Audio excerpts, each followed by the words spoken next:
എടോ, ഞാനിപ്പോൾ പറയുന്ന ഒരു കാര്യം നിങ്ങളുടെ ജീവിതത്തിലും നേരത്തെ വന്നിട്ടുണ്ടെങ്കിലോ ഇപ്പം നടന്നുകൊണ്ടിരിക്കുന്നെങ്കിലോ നിങ്ങൾക്കുണ്ടെങ്കിൽ നിങ്ങൾക്ക് കമൻറ്റ് രേഖപ്പെടുത്താം. ചില വ്യക്തികളുണ്ട് നമ്മുടെ ജീവിതത്തിൽ. അത് ചിലരെന്ന് പറഞ്ഞാൽ പെട്ടെന്ന് വന്നിട്ട് പോകുന്നവരായിരിക്കും. എന്നാൽ ഒരുപാട് ഓർമ്മകളും ഒരുപാട് സംശയങ്ങളും ഒരുപാട് സന്തോഷവും വിഷമവും ഒക്കെ തന്നിട്ട് പോകുന്നവരായിരിക്കും അല്ലേ? ആ വരുന്ന കുറച്ച് മൊമെൻറ്റേ നമ്മുടെ കൂടെ കാണത്തുള്ളെങ്കിൽ പോലും ഒരുപാട് ഓർമ്മകളായിരിക്കും നമുക്ക് തരുന്നത്. ഒരുപാട് കാര്യങ്ങൾ നമ്മൾ തമ്മിൽ ഷെയർ ചെയ്തിട്ടുണ്ടായിരിക്കും.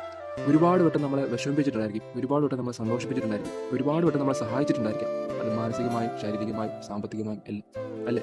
അപ്പം നമ്മളും ആലോചിക്കും, ഇവര് എന്തിനു വന്നു, എപ്പോൾ വന്നു, എങ്ങനെ വന്നു, എപ്പോൾ പോയി ഒന്നും നമ്മൾ പോലും തിരിച്ചറിയാത്ത ഒരവസ്ഥയിലേക്ക് മാറും.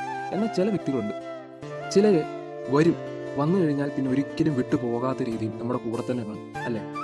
ഒരുപാട് ഓർമ്മകൾ തന്നുകൊണ്ടേയിരിക്കും. നമ്മൾ ഏത് സാഹചര്യത്തിൽ നമ്മുടെ ഒരു മെസ്സേജ് ഇല്ലെങ്കിൽ, നമ്മുടെ ഒരു അനക്കമില്ലെങ്കിൽ, നമ്മുടെ ഒരു കോൾ ഇല്ലെങ്കിൽ അല്ലെങ്കിൽ റിപ്ലൈ ഇല്ലെങ്കിൽ ഓടി വന്ന് ഏതെങ്കിലും രീതിയിൽ നമ്മളെ തേടി പിടിച്ച് നമ്മളെ സംസാരിക്കാനും നമ്മളെ കൂടെ കൂട്ടാനും നമ്മുടെ അവസ്ഥ മനസ്സിലാക്കി അത് സൊല്യൂഷൻ കണ്ടുപിടിക്കാൻ പറ്റിയില്ലെങ്കിലും നമ്മുടെ കൂടെ നിന്ന് നമ്മുടെ വിഷമം മാറ്റുന്ന, നമ്മളെ സന്തോഷിപ്പിക്കുന്ന ചില കൂട്ടർ അല്ലെ, അത് കൂട്ടുകാരാവും വീട്ടുകാരാവും.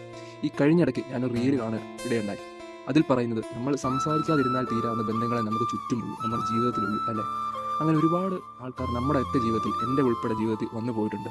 ഇനി നാളെയും വരുമായിരിക്കും അല്ലേ? എന്നാൽ അതിൽ നല്ലത് ഏതാണ് മോശം ഏതാണ് എന്ന് പെട്ടെന്ന് തിരിച്ചറിയാൻ നമുക്ക് ഒരുപാട് സമയമെടുക്കും. ഒരുപാട് ബുദ്ധിമുട്ടാണ്, ഒരുപാട് നമ്മൾ കഷ്ടപ്പെടേണ്ടി വരും.